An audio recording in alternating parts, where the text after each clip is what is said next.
the Bay Area Coalition and Swing Left San Francisco for hosting this training, part of which will be based on Kathy Walsh's recent active listening training, which is part of the series of training that the Bay Area Coalition provides to volunteers. My name again is Natalie Burdick, and I'll be your trainer today. I've been a successful marketing person for 25 years, working on messaging for the tech industry, for environmental, social justice groups, as well as for a state legislative political campaign. And currently I'm at a nonprofit trade association. I'm one of the co-founders for San Francisco's chapter of Sister District Project. I'm also an organizer with Swing Left San Francisco. And in my day job, I'm the membership and outreach director for the Low Carbon Fuels Coalition, where we work to fight global warming, clean our air, create green jobs, and enhance national security. I am super excited to be offering this training on how you can win voters' hearts and minds, leveraging the resources in the Bay Area Coalition's messaging library. Now, I've just introduced myself. I'm going to ask all of you to do the same in chat. So if you wouldn't mind in chat putting 2 bits of information, wait for me to give you both so you can put both in. First is, if you are associated with a particular volunteer grassroots group, you may be part of more than one, but the one that you're primarily associated with, if you could share that. And then also, if you're currently phone banking or canvassing or doing both, I'd love to see in the chat where you guys are coming from and what you're currently doing in this election cycle. So please feel free to share that in chat right now so we can see what the group is like. And this training is recorded, so for those that were asking about it. So yeah, please put in the chat if you're involved with a particular grassroots group and if you're phone banking, canvassing, or both, because it would be super helpful to get a sense of that. Oh, first timers. We love first timers as well. All right, fantastic. All right, well, thank you everyone for sharing that information. You can continue to do so, or we'll wrap up the chat and move on with the training. So it's important that we recognize we're in a training. I know with Zoom, we sometimes get a little bit informal, but this is really important. We make sure that we are respectful of everyone's time as part of this training. So please make sure that you that you actually mute yourself. We will take questions at the end, and you can certainly put things into chat, but we prefer not to have any talking during the training. That means also to be as present and as actively listening as you possibly can. One way that I find that's helpful to listen on Zoom rather than sort of zoning out is to actually take notes as you're going. And then last thing, it's so easy to not be on camera. And when you're not on camera, then you're not as obligated to the community. So I would really ask that you be on camera unless, you know, you're doing something that just doesn't work to be on camera, or you have a really compelling reason. So these are just some agreements that hopefully we can share on this training today. All right, so now that we've talked about how we want to be in the training, let's talk about what our goals for the training are. Very specifically, I want to be able to explain the values, villain, vision framework. I'm going to use a shorthand called V cubed because it's a lot to say and it trips you up. So I just say V cubed when I refer to values, villains, and vision. We're also going to introduce the Bay Area Coalition's Messaging Library, which is an incredible resource that actually puts the V cubed framework into action so that you can take advantage of it. We don't expect everyone to become a messaging expert. That's not the goal of this training. The goal of this training is for you to understand why it's important to use a certain framework, how you can do it, and then to essentially use the cheat sheet that the Bay Area Coalition has put together for you.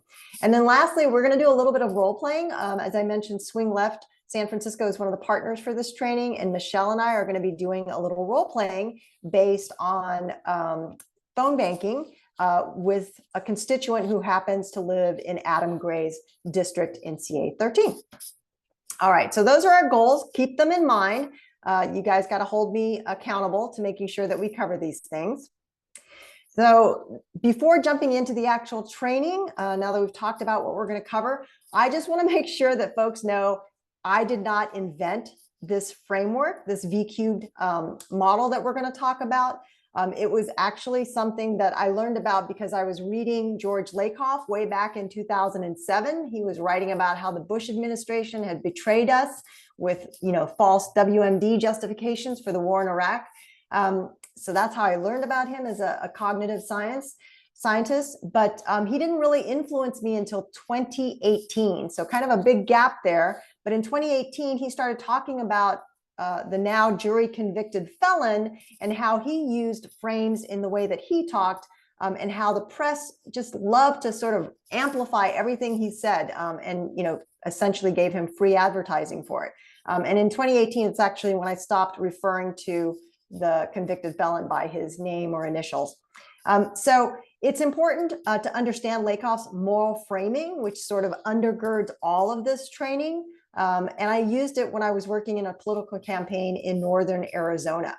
At least I dipped my toes into it. But it wasn't until 2021 when Anat Shankar Osorio gave the keynote for the Sister District Project Summit that I was like, oh my God, this is amazing. We need this tool so we can flip the script on how Republicans often win at the messaging game. So I took a training in July of that year with a group called Words That Win, led by Melissa Knutson. And based on all of that, I essentially pulled this together to say, how can I take the things that I'm super passionate about and now understand and make them available to volunteers so they can use them in voter outreach? And this is really key because at the time, there were 250 nonprofits working to pass voting rights legislation, and they were adopting this framework, and they were actually coordinating, something I've never seen before with 250 different nonprofits. And essentially, they emphasized the values of freedom, justice, equity, and progress in all of their communication about voting rights. So I just want to reiterate, this training isn't something born out of my head. It's actually that I pulled all these resources together based on, George Lakoff, Ian Haney, Heather McGee, and Anat Shankar Osorio. So thank you very much for recognizing that this is not my brainchild, but just my way of making sure more people can actually leverage it. So we're almost there. We're almost going to talk about V-cubed messaging. But first, something super important. It's called the golden rule of don't, right? This is really, really important. Before you even think about what you want to say and how you want to say it with the messaging framework, the number one thing, if nothing else sticks with you after this training, the number one thing I want you to remember is do not use our opposition's framing. And what do I mean by that? I mean, eliminate any reference to Republican frames and dog whistles in anything you do. If you're not familiar, a dog whistle is kind of a choice of words that seems like it's neutral up front, but really it conveys a secondary message aimed at those who share that ideology. And it's a way to sort of signal your affinity with those beliefs. So even unintentionally, when you use a dog whistle, you're promoting that worldview. Even, and I'll talk about this later, when you're negating it. So what are some examples of dog whistles? I'm sure you all know these, but these are the most popular ones going around right now, right? But they change over time. The Republicans are very good at dog whistles, and they keep adding to them and emphasizing some over another. Woke is a particularly terrible one. Essentially, it's an umbrella term that they use for anything that they want to ascribe to the left in terms of what they call radical political sensitivity. But really what it means is that they don't want a world where we have equity based on gender, race, or sexuality. That's what they want. So just keep that in mind. Don't use their words. There are some more that maybe you didn't think were dog whistles, but in fact they are. And I know this because school choice, as an example, is a great dog whistle, because really it's a way to take public taxes out of public schools and reinvest them in private religious schools for people that are already wealthy enough to go to those schools. So school choice is certainly a dog whistle. So the key here, do not use them. Now, some of you are going to go, oh, yeah, I would never use them. I would never use them. But what most people don't realize is that even when you negate them, in other words, you say, I'm against school choice. School choice is bad. You're still using the frame, okay? This is really hard for us as Democrats because we spend so much time talking about the opposition, talking about the convicted felons. So much of our oxygen goes to that. But I'm going to tell you that the science shows that when you talk about them, even to say they're horrible, they're bad, they're hypocritical, look, this is so ridiculous, I don't buy any of this. All you're doing when you use their frame is amplifying it. So it's really, really important that you don't refute, you don't negate, you don't mock, you don't make fun of, because it just passes it around. Okay. Now, sometimes you may say, well, I need to say something because, they're lying about something. Don't I have to actually, point out when they're actually lying? And debunking falsehoods are good, but it's really better that you talk about the thing that matters and talk about the truth rather than just saying that they are lying, right? So you start with the truth, then you point out their lies, then you go back to what's good. So this idea of how you start and how you end, and then putting their badness in the middle is something that we're going to really delve into, because that's essentially what the V cubed framework is, right? So I'm going to do something now. I can't see all of your faces. I'm going to show you the power of negation, because I know some of you are going, it doesn't make sense. If you tell me not to do something, then I know not to do it. So I'm going to ask you all to do something. Actually, I'm going to ask you all not to do something. Okay, everyone ready? This is, you probably didn't know you're going to have to do work on this Zoom. All right, everyone, pay attention to me. I'm asking you right now, do not think of an elephant. Go. Don't do it. Don't think of an elephant. Do not think of an elephant. Okay, I was very explicit. I asked you not to think of an elephant, but I would be shocked as all heck if there's someone in this Zoom audience who's like, I wasn't thinking of that at all. And this is because the cognitive science and research shows that when you tell someone to not do something, to negate something, it doesn't matter because the frame gets evoked automatically. In other words, our brain hears the word elephant and it thinks, oh, big, large, gray, big floppy ears, small tail. Oh, wait, it's the symbol for the GOP. Like you have all these connotations associated with elephant. So even though I say don't, the fact that I said elephant overrides the instruction to not do it. And this happens when we talk to voters as well. We can say, we don't agree with denial of abortion rights, but you're still talking about the thing that you are opposed to. So it's really important not to negate and not to refute their frames, okay? So it's really, really important. I cannot stress it enough. So now let's actually get into why it's important to use the V cubed messaging framework to win voters' hearts and minds, right? This is a quote from George Lakoff. He says, people vote based on values, connection, authenticity, trust, and identity, right? So this training is about hearts and minds. Thinking about how we relate to someone emotionally is something most of us don't do. We go into a phone bank, we go into a Canvas, and we're armed with all these facts and we're ready to share those facts.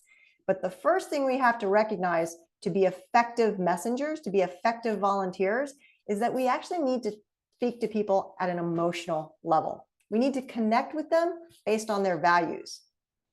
And that means based on the values that we all actually share. And by all, I mean the majority of Americans, right? So this idea of values is truly, truly important to how you talk to voters, whether it's on the phone or at the door. And here's what I mean about values versus the data and the facts. Some people don't like brownies, gluten intolerance, whatever.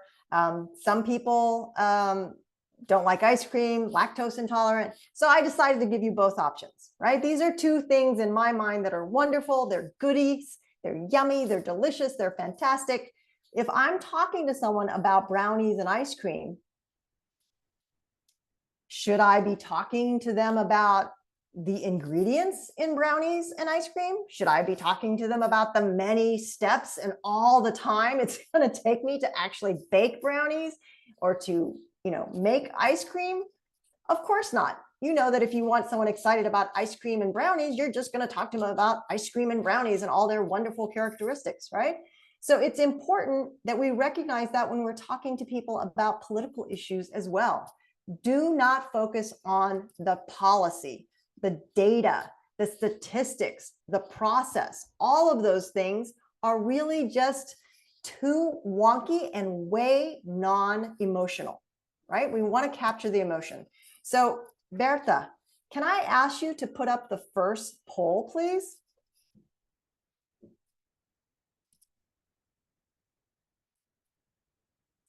All right, folks, one of these is the goodie and one of these is the policy. So please vote and tell me which one is the goodie.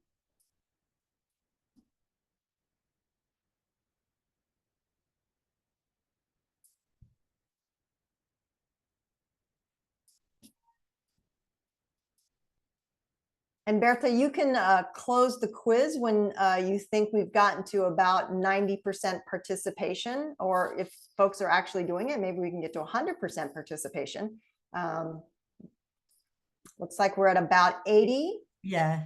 Okay, let's see if we can get to 90%, folks. If you're listening actively, if you're present in this training, you would be taking this poll. Okay, it looks like it's paused here at 86 or 87. Okay, great. We can end the poll and share the results. Well, I have to say that most of you understand which is the goodie and which is the policy. And I put in a trick word specifically. I put in the word bipartisan because some of you may think, oh gosh, that's an emotional word. Like, don't people want politicians that are bipartisan? But actually, that really is a policy framework because it assumes a two-party system. It assumes that you got votes from both sides of the aisle. But really, it doesn't speak to that voter's values. And their values are, I got a job, I got a commute, I need to make sure my roads are working. I live, in the middle of nowhere. I need to be connected to my family that's all moved away from my community.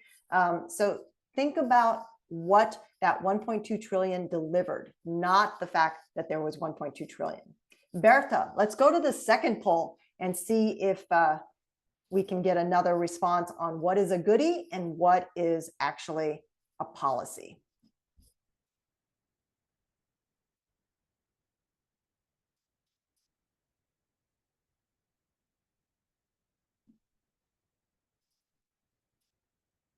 All right, our second poll, please choose which one speaks in terms of values, speaks in terms of the goodies that are the end result, and which one really is more about the policy and the data behind the outcome. Wow, this time folks are responding much faster, so I think we're going to get to our 90% or close to 90% much faster than last time. Excellent. I think we're capped out at 87%. Oh, nope, 88. So Bertha, whenever you're ready to end the poll and share the results. Awesome. That's what I like to see. Improvement. 100% of you got which answer talks about the values, talks about the goodies. Now, there's nothing magical here. All of you can use the same language. You just need to be disciplined and think about it before you actually start talking about policies. All right, so we'll end the poll and continue with the training.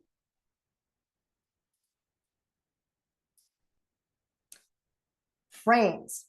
this is the important thing that I want to convey, and why framing is so important, so that we avoid data, stats, process, policy.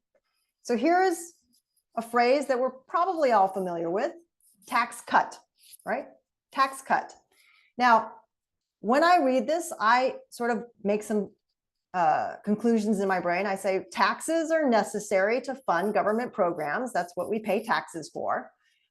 Even programs that, for instance, Republicans like, right? They like funding the military. They like funding the police. They like funding Border Patrol, but they have to fund them through taxes. And we also recognize that if you cut taxes over time, you won't be able to maintain necessary government spending, and eventually you'll go into debt, right? Which is something a lot of Republicans say that they're opposed to. They don't want to increase the debt. So we as Democrats, we try to talk about tax cuts and justify that, you know, you shouldn't want to, on a tax cut, you should want taxes. That's a really hard thing to get people to believe.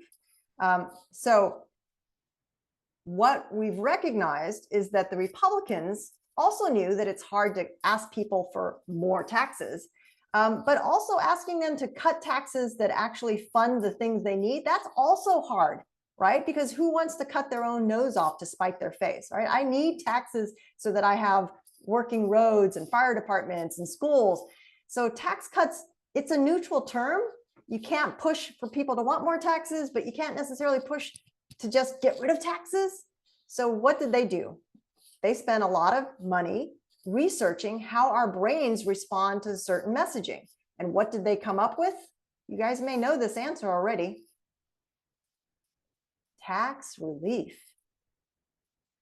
Tax cut and tax relief are exactly the same at the end of the day when you talk about it from a policy perspective, but they have very different feelings for the voter who hears it, whether they're Democratic, whether they're independent or Republican. But tax relief, my friends, is a Republican dog whistle. It's not a neutral term at all, right? It literally means we want to defund things like roads and bridges, the Postal Service. We want to get rid of funding for those so that we don't have to deal with this burden of being taxed. Because that's what relief evokes in the brain as a frame, right? It's a metaphor that says relief saves you from some sort of pain, saves you from some sort of affliction, right? Relief is a cure for something bad. So when you say tax relief, the people that are giving it to you, they're the ones making you feel better. And the people that are denying you tax relief, they're the ones that want you to suffer, right? All of that's happening in your brain unconsciously. You're not actually looking at it and going, I think this is how I'm going to relate to that. It just happens because relief already has a meaning. Remember elephant? Gray, big ears, floppy tail, Republican symbol. You already know what elephant means. You also know what the word relief means. So when you stick relief with tax, you now have a frame that the Republicans use in order to defund the services we actually need without saying that that's what they're doing, right? That's the power of frames. And by the way, this frame is so successful. The first person to introduce it was actually Bush. It wasn't ever used before then. They had to test it and research to make sure it was a good term, but Bush started using it. And guess who uses it now? Democrats all the time, right? Using a Republican frame, which is terrible. So this is the simplest example I can give you, and it's one that you're all familiar with, but keep it in your mind as we go through the training. So again, facts, data, policy, process. Oh my gosh, I'm a rational agent, Natalie. I'm not just an emotional being. I think about things. Voters think about things. They're constantly thinking about things. Yeah, I guess we'd like to believe that about ourselves. We'd like to think we're the result of, hundreds of years, starting with the Enlightenment.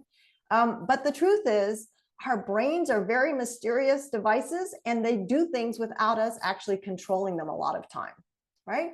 So I'm going to talk about sort of I don't know how to say it, but like it's a common belief, I guess, that, you know, Republicans are better for the economy, better for, you know, fiscal stewardship than the Democrats, right? Isn't that pretty much a thing that gets said and gets believed?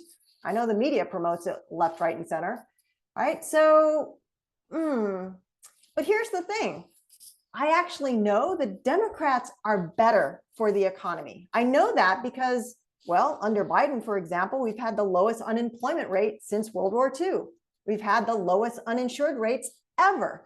We've had the highest small business filings on record.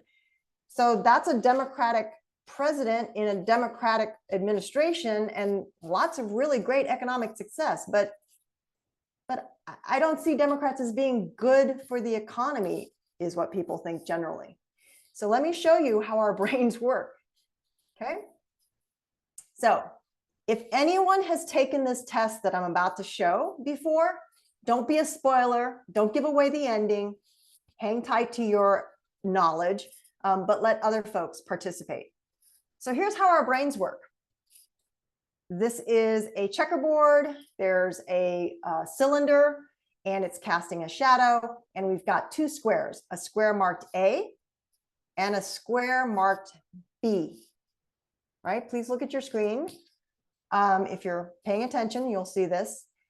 And in the chat, if we can open up the chat again, I'd like you to put which of these two squares, right, A and B, which square is darker, right? There's one that's darker and there's one that's lighter. And hopefully if you've got, what is it? Men have it more than women when you can't see the color red. This shouldn't affect that test because it's just shades of gray. Colorblind. Colorblindness, that's it. Clearly my brain is not working. All right, so please put into the chat, is A darker or is B darker? And we'll take a few. And again, if you've already taken this test, don't give it away. You can make a guess, but just don't give it away. All right, lots of responses here. Okay, and most of them are consistent with, you know, what I thought the first time I took this test myself. So let's go ahead and put the answer in.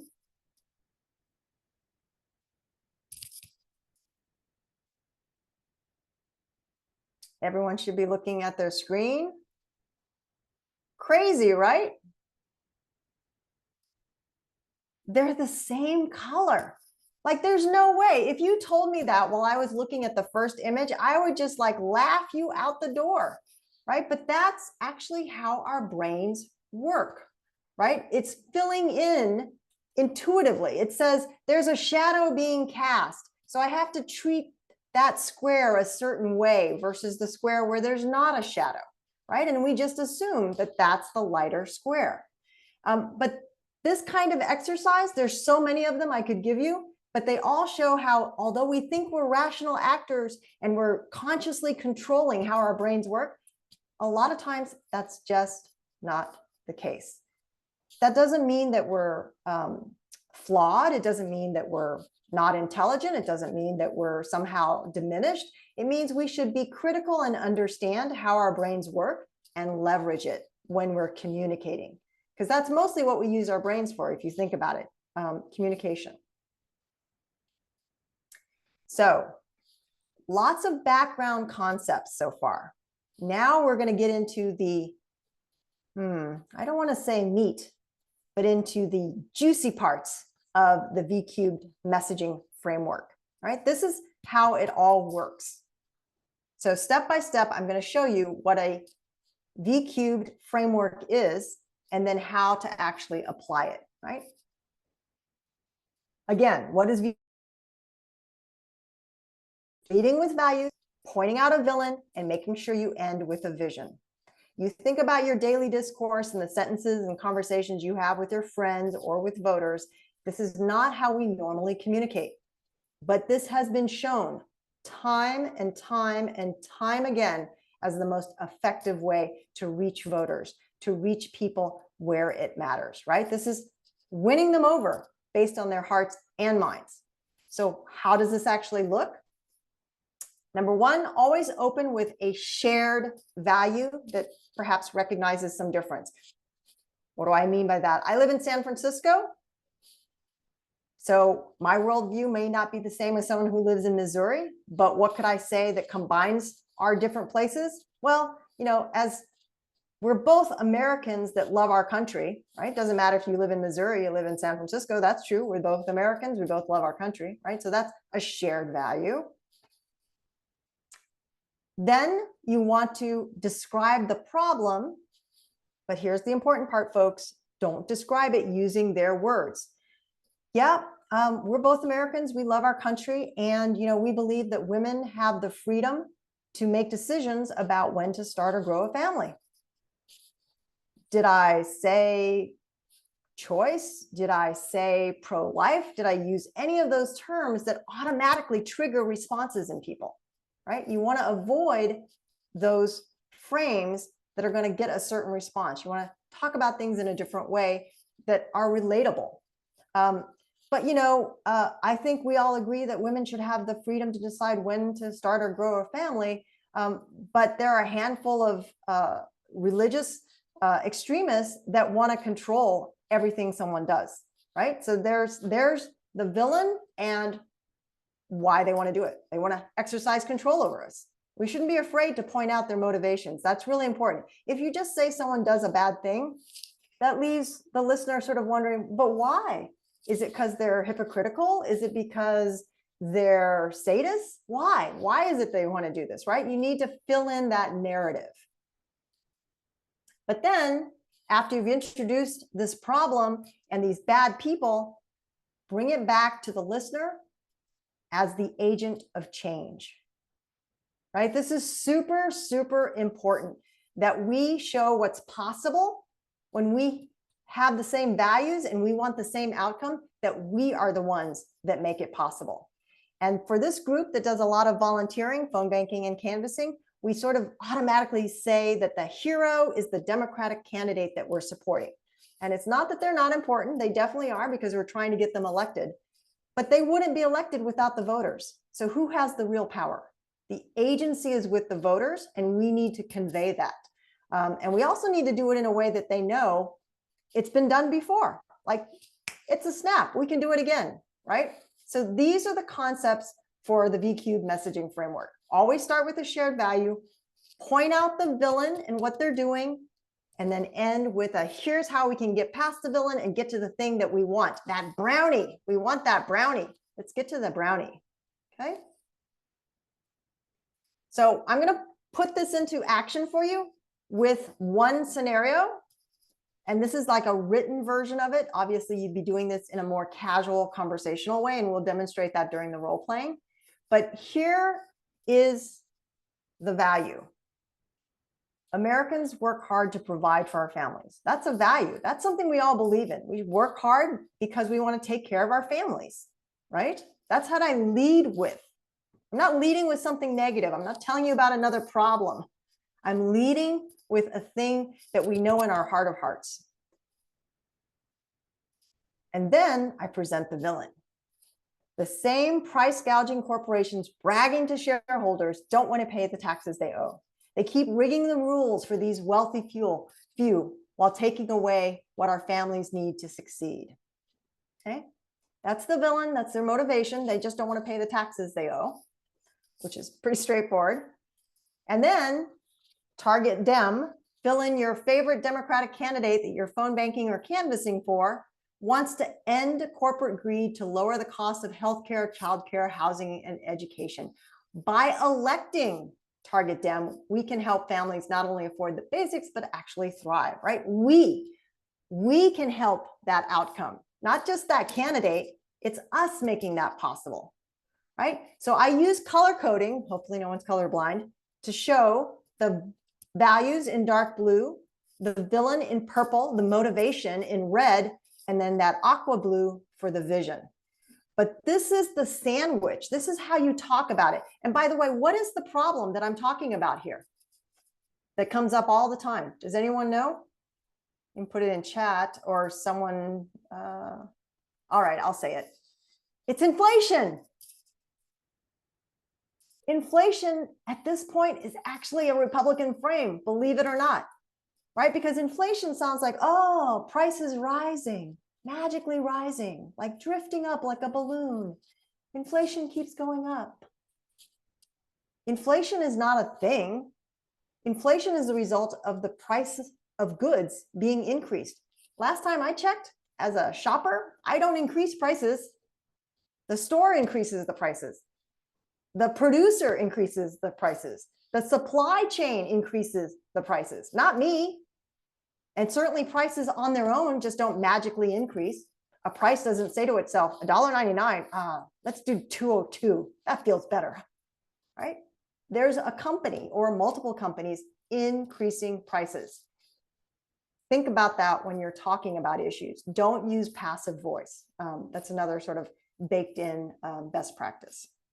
All right, so now that I've introduced you to the V-cubed framework, leading with shared values, naming the villain and their motivation, and offering a shared vision, I want to show you where you can get a ton of these resources ready-made, right? And before we do that, again, never repeat what Republicans say, even to disavow it, to deny it, to refute it, to make fun of it.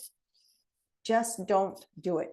Talk about us. Talk about our values, right?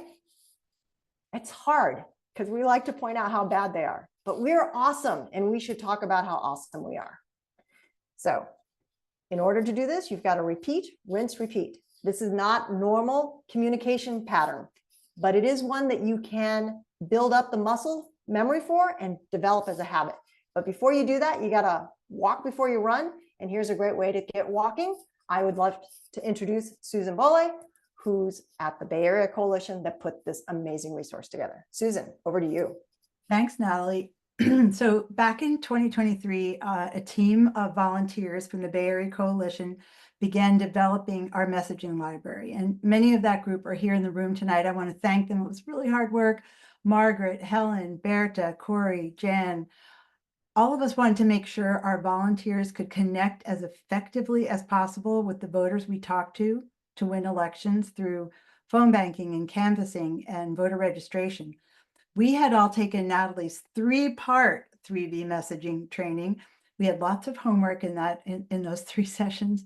You're getting away with no homework tonight, but we began by identifying the issues that voters were naming as the most critical to them. And then we researched the issues. We worked closely with Natalie to hone the most effective 3V style messages. Next slide, please. So again, these messaging statements use the 3V framework. They're organized as a link tree. Each issue includes the full 3V message, a bullet point version so you can speak more naturally, and then the backup data and charts that we could text to a voter after a conversation. And next slide, please. And as I mentioned, these could be used for our phone banking and canvassing. They could be used on social media and Facebook, Instagram, Twitter, and also for conversations that we have with our coworkers, our friends, and our family. So I'm going to share screen for a minute. Just one second. I'm going to share screen with what the messaging library looks like. So when you start out, you see this is in a link tree format. Many of you are familiar with link trees, and we divided the issues into I have little instructions on top and some easy things to use for voter conversations, like a thing that comes up a lot lately. Why vote? Why should we vote? I think that might have changed in the last week, but we've still been hearing that a lot. So under economic freedoms, you can see high costs, housing costs, jobs, economy, retirement and elder care, education, debt. Those were all issues that really floated up to the top. Then there are civil freedoms. We like to categorize them by freedoms. So abortion rights, LGBTQ+ rights, immigrant rights, public education, and then other freedoms like climate justice and safety from gun violence. So I'm just going to take you really quickly through one of them. So you would just click on one of the branches of that link tree. And this one is the abortion messaging library, bullet point version coming first, but I'm just going to scroll down to the full statement. And you'll see this is a perfect 3D framework. No matter our race or gender, we all believe in the freedom to determine the medical care we need to take care of ourselves and our loved ones. A majority of people know that medical care, including abortions, should always be a personal decision based on health and family concerns. And then the villain statement goes into the MAGA Republicans who rigged the Supreme Court to overturn Roe v. Wade. You can read all that later, and then the vision is that over 50 years ago, Americans spoke out and won the freedom to control our own reproductive health care. So again, that's the full statement, but then here it is in a bullet point version so that you can talk more naturally in your conversations and don't feel like you're reading a script. And then at the very bottom of each message, we have links that we could backup data and charts and articles that we found that speak to this issue that we can then text to voters after a conversation. I think that's it. Natalie, I'll turn it back to you. Going to stop sharing screen first, though. There you go.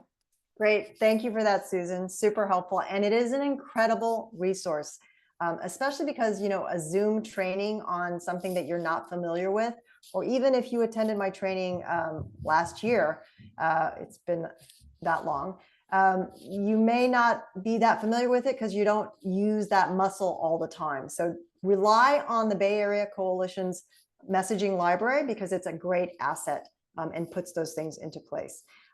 Just want to make sure, is it sharing? No, yeah, you're slide? not, it's not sharing right now slides. Maybe okay. Start again. Yeah. Yeah. It's sharing the run of show.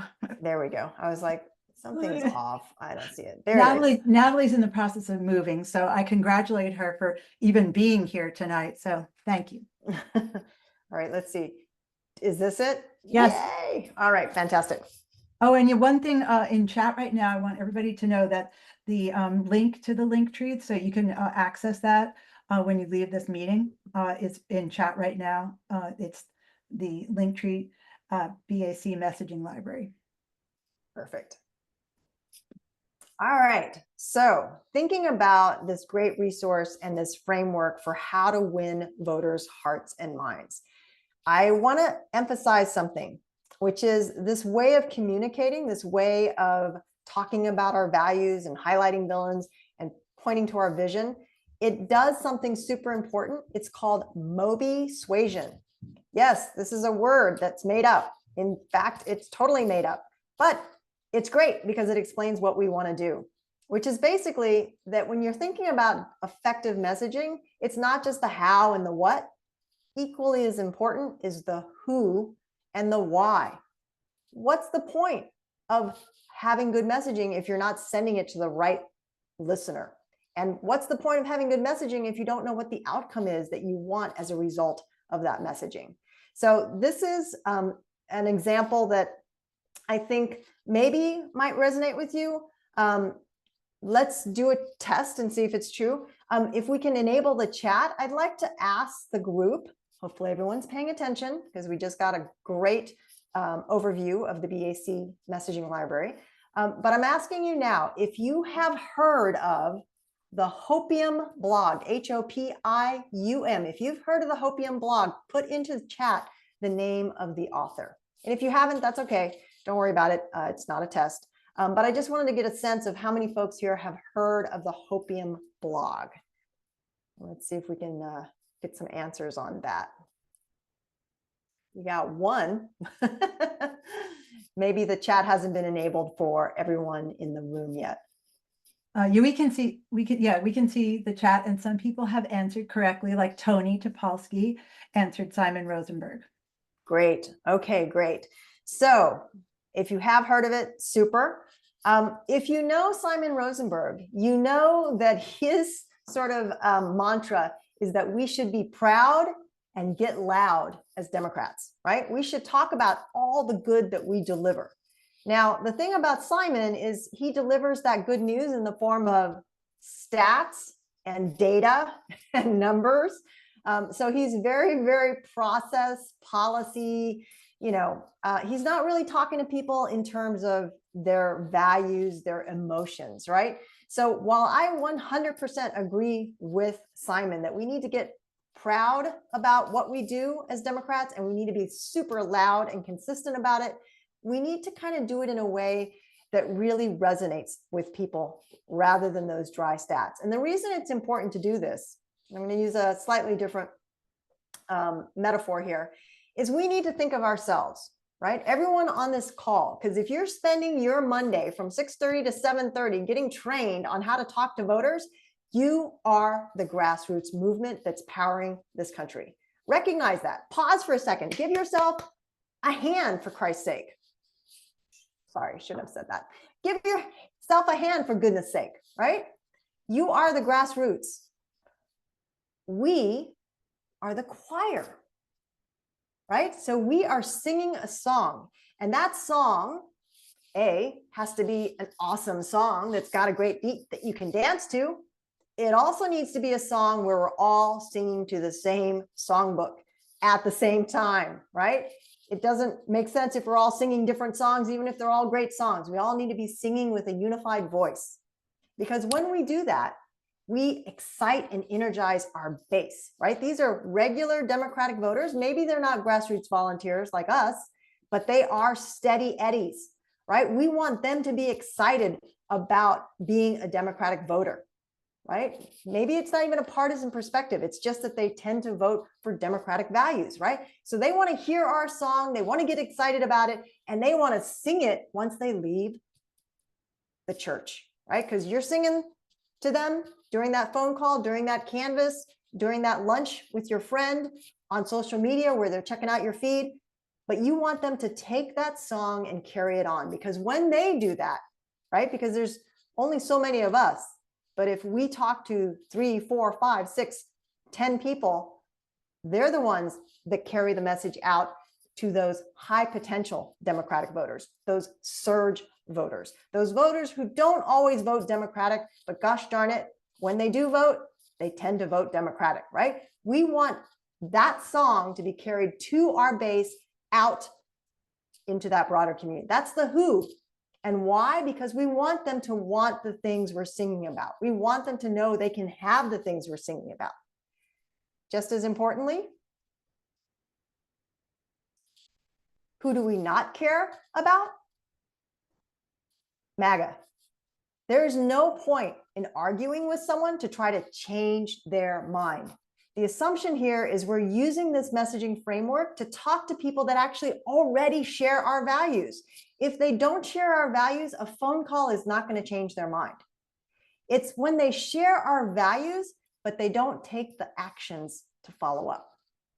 Do you see the difference? We're not trying to change someone's mind to vote for our candidate. We're trying to have someone who believes in our candidate understand the value of voting for that candidate. Very different. A lot of times volunteers think that their job is to persuade undecided voters. Your job is to have a voter who shares your values act on that, right? It's not about undecided, it's about inactive, right? And it's important to recognize the agency that folks have, especially when they don't vote on a regular basis. So this is the important thing to take in when you're thinking about the framework. So again, remember what we talked about as our training goals. We need to adopt this framework. If you don't know how to do it, if you've not done it before, use the BAC Messaging Library because it provides it to you. And once you start saying it and doing it, then you'll start to get more comfortable with it. But this is a proven framework. You know, I use this example. If you've ever eaten at a Michelin-starred restaurant, you never would think to go into the kitchen and tell the chef, you know, maybe you should cook it this way instead. Right? But for some reason, when it comes to marketing and messaging, everyone thinks, oh, wait, I have an opinion about how that message could be better, even though most of us don't actually work in the field of messaging and marketing, right? I don't know why that is, but the folks that spent the time to develop this framework, they did research, they did testing, They did focus groups, and they did polling after polling after polling to verify the data behind it, right? So this is not sort of like, oh, it'd be nice to. This is what works, and we need to be more disciplined about internalizing it. So now, last step of our training tonight is to think about, when we're talking to that voter, what we need to do as a participant in that conversation, which is listen actively. If you attended Kathy Walsh's training, you know that there are some best practices that you should have. Don't, sort of be affirmative and declarative and, you should do this, or have you done that yet? Ask, be open to what the voter is going to tell you. Explore what is happening for them, what's a priority for them. Don't sort of like scold them into voting. Nobody likes that. Nobody's going to respond positively to that. And then again, this isn't about changing someone's mind. This isn't about persuading them to do something they don't want to do. This is about enabling them to do the thing they want to do, but that they have barriers right now. Okay? So think about that. These are some, as you're having conversations, make sure that this is sort of the way you're relating to the voter. But also, respect their time.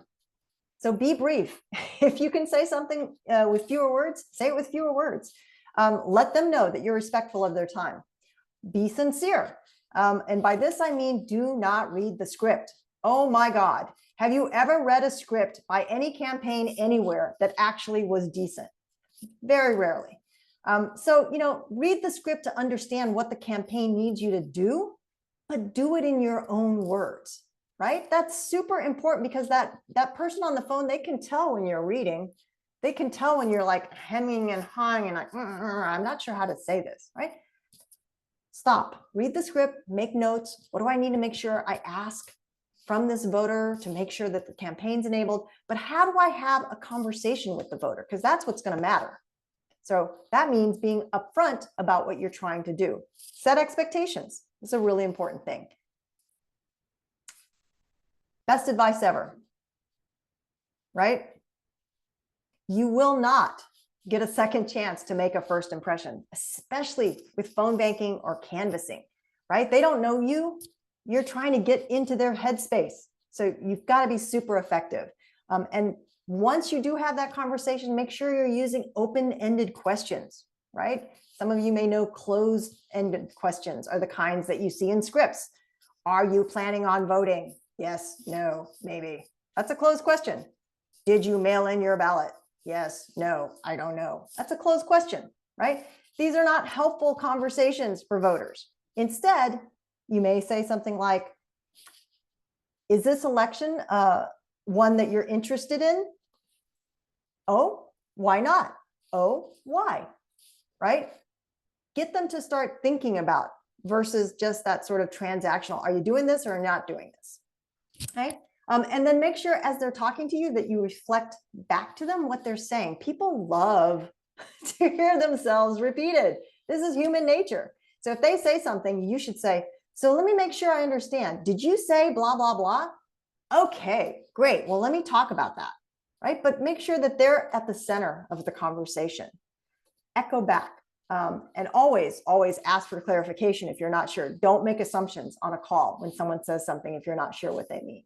So active listening has to happen before you can even get to the 3 values, villains, vision framework, right? You've got to listen first to see what's applicable. So with that, let's go into a bit of a role play. Michelle in the house. All right, Michelle, I'm going to be a phone banker because I'm not going to drive to the Central Valley in this crazy heat. So are you going to go by Michelle, or should you have like a made up name? No, Michelle, good. Okay. Ring, ring. Hello. Hi, is this Michelle? Yeah. Oh, hi, Michelle. My name is Natalie. I'm a volunteer and I have 2 really quick questions for you. Do you have 30 seconds for me? Okay. Oh, super. Well, I really appreciate that you're going to give me 30 seconds. So my first question is, have you heard of Adam Gray? No. Oh, okay. Well, I'm a volunteer for Adam Gray because he's running to represent us in Congress. And I think he's a really great candidate. But since you haven't heard of Adam, can I tell you one or two things about him? Sure.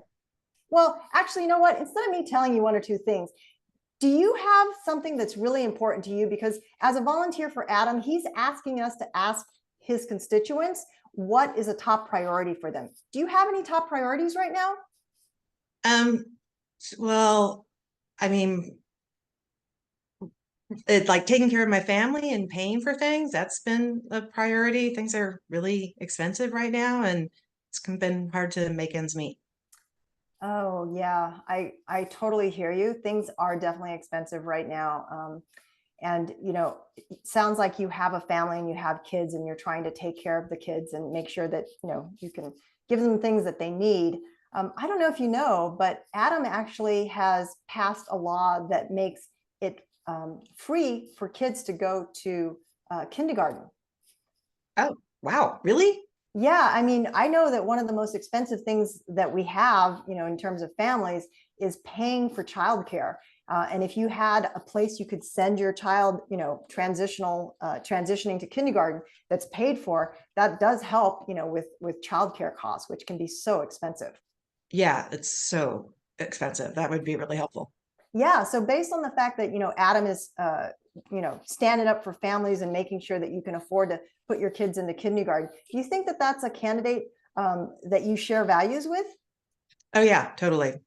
Great. So do you think that in November you might consider voting for Adam? Yeah, I will definitely take a look at Great. him. I'll send you his website so you have that so you can do some more research on your own. Thanks. Appreciate it. All right. So that's one conversation about inflation. Notice I didn't ever say inflation. Don't really need to say it. But I also didn't talk about, like, you know, Adam's top 3 political positions that I'm sure they would put in the script for you, because she didn't mention any of them. Because I think one of his ones is, you know, water in the Central Valley. But clearly that's not on this voter's mind. All right, let's try another phone call. Ring, ring. Hello. Hi, is this Michelle? Yeah, who's this? Hi, Michelle. My name is Natalie. And real quick, I am not calling to ask you for money, but I am calling to ask you 2 quick questions. Do you have time for just 2 quick questions? Yeah, I guess if they're quick. Okay. Oh, I really appreciate that. So I'm a volunteer for Adam Gray, and I was calling to find out if you've actually heard of Adam. No idea. Oh, okay, great. Well, there's an election coming up in November, in case you're not aware, and Adam's running for Congress to represent your district. Is there anything that, you know, if you had his ear and could say, hey, Adam, I need you to take care of this, what would you tell him? I don't know. I don't really follow politics that much. I'm like super busy, and I don't even really know enough about things to ask about it. Yeah, you know, I totally understand that perspective. Everyone's so busy because it's so hard to get by, and you know, you're constantly having to deal with, you know, just the challenges of work and taking care of family. But you know, putting politics aside, because you know that gets kind of crazy. Is there anything personally that matters to you that you've been thinking about that maybe sort of keeps you up at night? Well, I mean, I was really upset when Roe v. Wade was overturned, and pretty, worried about what that means for my daughter and her friends. And I don't know what we can do about that now. Wow. Yeah, that's, you know, I actually don't have any children myself, so I can't imagine what it would be like to be a mom that's like worried about, you know, a future where her daughter doesn't have the freedom to decide, you know, when or how to start or grow a family, or God forbid, get medical attention that she needs in order to save her life. So I know that's got to be a big, heavy weight for you, Michelle. And I had the same feeling when Roe v. Wade was overturned. But I think the thing that's important is that, you know, here in California, where we live, the right to reproductive freedoms are really well protected. But that's because of people like Adam Gray. And, you know, he's doing such a good job that he's actually passed 2 laws. One that makes it illegal for a police officer to arrest either a doctor or a patient because they've had abortion health care, because, you know, other states are trying to like go after people when they go to California. And he's even also prevented tech companies from sharing medical information about abortions to other places. So, you know, I think the way we win this is from the bottom up, right? We got to do it here first. And we are in California, thanks to people like Adam Gray. But then we got to take that and make sure that that happens across Congress, because, you know, we could actually pass a law if there were enough congressional representatives advocating for a law to overturn Roe v. Wade, or sorry, to return us to Roe v. Wade. Wow. So based Okay, on I didn't that, realize. yeah, so based on that, you think you might learn a little bit more about Adam and specifically, you know, what he's doing around this issue of abortion? Yeah, I had no idea he was doing stuff like that. So I would, yeah, I'll take a look. Okay. And I know you said, you know, politics and the election's really overwhelming. I can send you a text with some simple information on how to vote, because, you know, sometimes they make it more difficult than it needs to be, but as long as you've got a plan, it's pretty straightforward. So would you like me to send you that information? Yeah, that would be great. Super. Thanks, Michelle. All right. It is actually 7:34, which means we're 4 minutes over time. But we just went through an example of role playing where we sort of applied the ideas and concepts behind the V-Cube messaging framework, right? Making sure I start with that shared value, making sure we talk about where we can go at the end. I didn't actually spend too much time on the villains because she brought that up herself when she said, you know, they overturned Roe v. Wade. I don't need to give them oxygen. She clearly knows who overturned Roe v. Wade. So this is really about making sure you connect with the voter and ask them to talk about the things that matter to them, and then tying it back to the candidate versus shoving the candidate down their throat at the outset. It's different than what we're used to doing, but it does work. So reminder, if you're not phone banking or canvassing yet, or you are and you want to do more, make sure you go to the link tree for the Bay Area Coalition, which is on your screen. And then we'll also follow up with everyone who registered for this event. I can't see who actually attended, but I can certainly send it to everyone on the list, a survey to give us feedback on the training. And note, we will have another one on September 12th as well. So if you want a refresher, if you want to send someone our way. And then the last thing I will say is, even though we're over time, I'm willing to hang out for another 15 minutes until about 7:45-ish. And answer any questions. So you can come off mute or, you know, raise your hand or whatever. But otherwise, I apologize for running over time, but hope that this was helpful and that you can see how you can put this into practice. Natalie, Jess did ask a great question that I know many people have in their minds, and you're really good at this one. It's how to get people to just not hang up immediately. Often in phone banking that happens. How do we get them to stay on the phone? And, you know, your notion of asking for not asking for money is very helpful, but Jess raises a good point. Right. So I don't know if you guys were paying attention when I was having that conversation, the two conversations with Michelle, but did you hear my voice, the intonation, and how like pumped I was?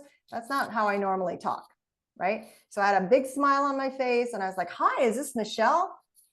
If someone's like, oh my gosh, someone's like enthusiastically calling me, there's a little more of an inclination to want to respond versus, hi, is this Michelle?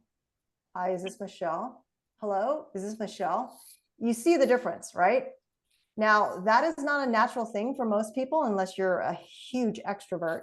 So being very intentional about being positive in that first interaction. Remember, you don't get a second chance to make a first impression. So one of the tricks I do is when I look at the voter list that I'm calling, if it's an older person, I speak a certain way. If it's a younger person, I speak a certain way. The difference between, hi, is this Michelle versus, hey, is this Susan? Like, hey is something I would use with someone 30 and under, but I would not use hey for someone over 30. I would say hello or hi or good afternoon. The older they are, the more formal it gets, basically, right? Can't do it in this exercise, but if someone's like, sounds distracted, really very quickly saying, hey, it sounds like you're busy, recognizing that they are, and then saying, but I just have 2 quick questions for you. Because really that's all the campaign wants. Have they heard of me and are they going to vote for me? but you can't get to, have you heard of him and are you going to vote for him if they hang up right away, right? So use the right kind of energy and make sure you hear kind of what they're feeling like and respond to it. And speak quickly. If you're a slow speaker, speed it up a little because they recognize that you're trying to get through information quickly and they'll respond to that. So those are some general tips. I'm not calling for money during this season, especially. Oh yeah, there are a lot of calls from unknown numbers asking for money. So that's a good way to say, hey, I'm not calling for money. I just want to be upfront. I'm actually a volunteer. And a lot of times volunteer is also sort of, oh, you're a volunteer versus like, something else. Paid. A paid volunteer. I'm not paid. No. Hey, we don't. Wait, are accept you getting money. paid and I'm not getting paid? This sucks. Next time. So any other questions? I don't see any hands raised. Oh, Lorene. Mhm. Yeah, actually, a couple of things.